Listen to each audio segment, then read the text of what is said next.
Cannibalism, the act of eating one's own species, has been considered taboo and revolting throughout human history. The reasons behind this disgust are rooted in the biological and cultural implications of cannibalism. In this video, I will explain the biohazards of cannibalism in detail and explore why non-human animals that engage in cannibalism do not face the same risks. One of the most significant biohazards of cannibalism is the transmission of diseases and infections. Human flesh carries a variety of pathogens, including bacteria, viruses, and prions, that can cause serious illnesses in those who consume it. One well-known example of a disease associated with cannibalism is kuru, a neurological disorder that was endemic among the Fore people of Papua New Guinea. Kuru was spread through the ritualistic consumption of the brains and nervous tissue of deceased relatives. Symptoms of kuru include tremors, ataxia, and cognitive impairment, and it was fatal in most cases.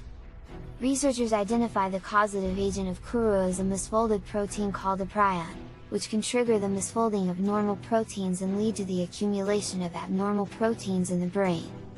Prion diseases are rare but extremely lethal, and they can take years to manifest symptoms. In addition to prion diseases, cannibalism can also spread bacterial infections such as tuberculosis, syphilis, and salmonellosis. The consumption of human flesh can also lead to the transmission of viral infections, including hepatitis B and C, HIV, and human papillomavirus, HPV. Ingesting contaminated human tissue can also introduce foreign substances and chemicals into the body, leading to toxic reactions and adverse effects. Moreover, there are psychological and social hazards associated with cannibalism. Consuming human flesh is a significant cultural taboo in most societies, and the act of cannibalism can lead to ostracism, persecution, and psychological trauma. It can also lead to the disruption of social norms and the breakdown of community structures. Why are there no problems with non-human animals that eat their own kind? Cannibalism is not uncommon among non-human animals, and many species engage in the practice without apparent ill effects. However, the risks and hazards of cannibalism are dependent on the species involved and the circumstances surrounding the consumption of flesh. For example, many species of insects, such as ladybugs, will eat their own eggs and larvae as a means of regulating population growth and conserving resources.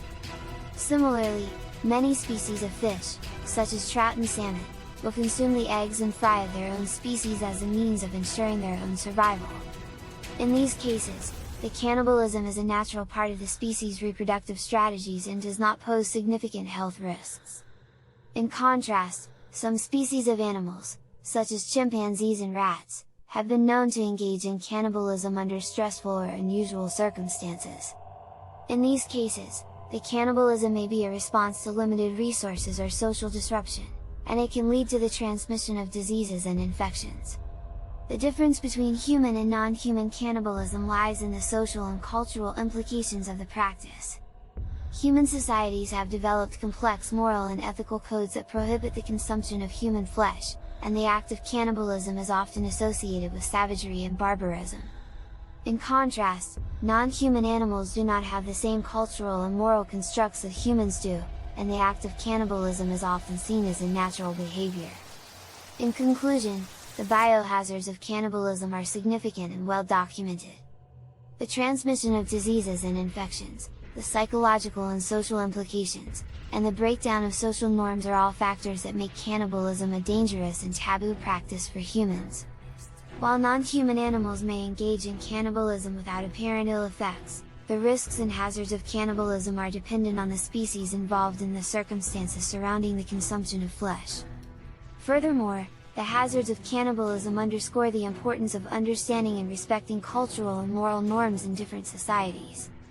While non-human animals may engage in cannibalism without consequence, the practice is taboo and revolting in human societies due to cultural and moral constructs.